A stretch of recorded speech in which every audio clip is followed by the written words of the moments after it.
তুমি inter second year পর্যন্ত লেখাপড়া করছো, তুমি ইচ্ছা করলেও অন্য কাজও করতে পারবে না, তুমি এই গান করো না। আমি বলছিলাম আমার বাবা একজন সাধু মানুষ, আপনার ছেলে আমাকে ভালোবেসে আমাকে হাতে নিয়েছে, আমি গান ছাড়তে পারবো না। তখন আমার শ্বশুর বলছিলেন কুষ্টিয়া জেলার ভিতরে তুমি গান করবো না, কুষ্টিয়ার বাইরে বাইরে গান করবো। আমার 12 বছর বিয়ের জীবনে আমি কোনোদিন কুষ্টিয়া জেলায় গান ধরি নাই, শুধু লালনে যখন অনুষ্ঠান হইতো তখন আমি আসতাম। আমার শ্বশুর যে কন্ট্রাক্টর ওই কাজ করতেন, উনি কি করতেন যখন বেতন পাইতেন, আমার ছোট ননদ উনি অনার্স থার্ড ইয়ারে পড়তেছে খোকসা কলেজে, ওর জন্য একটা জামা আমার জন্য একটা জামা, ভালো ভালো সাবান, ভালো কিছু ভালো খাবারটা আমাকে মেয়ের মতো ভালোবাসতো। মাথার উপর থেকে সে কট গাছ পাই চলে গেল। আমার মাও বিদায় নিয়েছে আমার বিয়ের আগে, শ্বশুরটাও চলে গেল। আমি সবার কাছে বলবো যারা আমাকে ভালোবাসেন, মন থেকে ভালোবাসেন, আপনারা সবাই আমার শ্বশুরটা করবেন, ঠিক এখন ভালো মানুষ ছিলেন। তাই বলেছে কি দেখেন, মানুষের গানের সাথে মানুষের গান হইলে আপনার কথা বলে, এই বাউল গান হইলে আপনার কথা বলে, মানুষের জীবনের কথা বলে, হৃদয়ের কথা বলে, দেখেন মিলে যায় গানগুলো।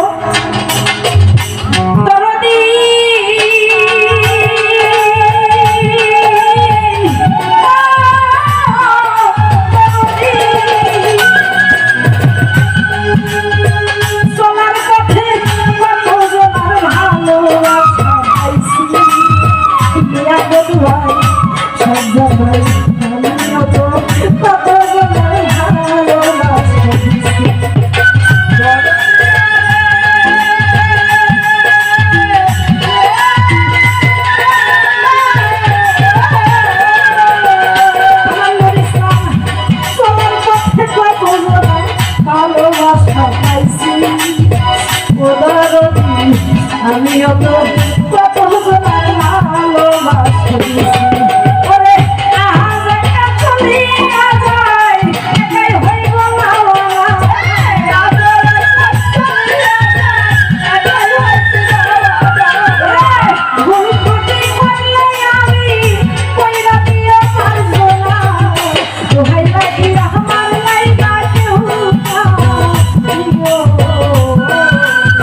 তোমরা শেষ দেখাটা দেখে যাইও সব বলে আমার জানা রক্ত সঠিক হয় পরীক্ষা ভাই সমঝো না জানা রক্ত সঠিক হয় পরীক্ষা ভাই সমঝো না জানা রক্ত সঠিক হয় পরীক্ষা ভাই সমঝো না তোমায় লাগি আমার লাগা কেউ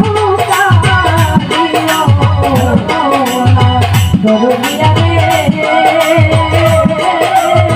তোমায় লাগি আমার লাগা কেউ দিও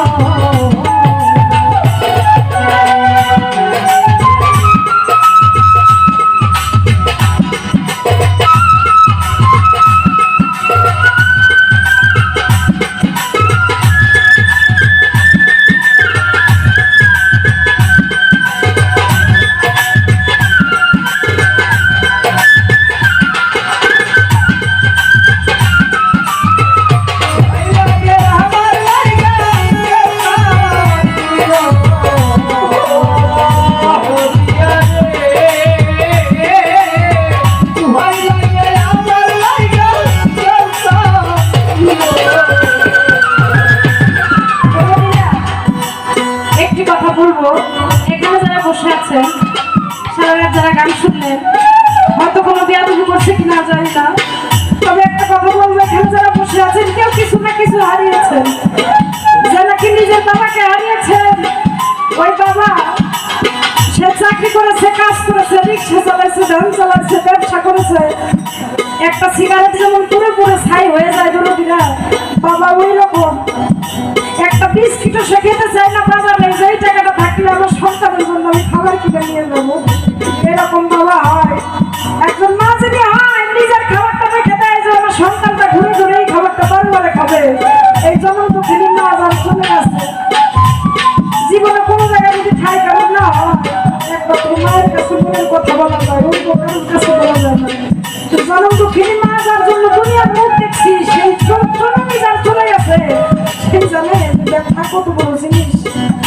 এই পিতা মাতার পরে যিনি একজন গুরু আসে রহমান গণতির মতো, কোনো কিছু শিক্ষা রাখ দিয়া জানা রাখ দিয়া ওই পীর মুর্শিদ যদি সেই ভক্তকে ছেড়ে চলে যায়, সেই জানে যে জগতে কি হারাইলাম কি আছে।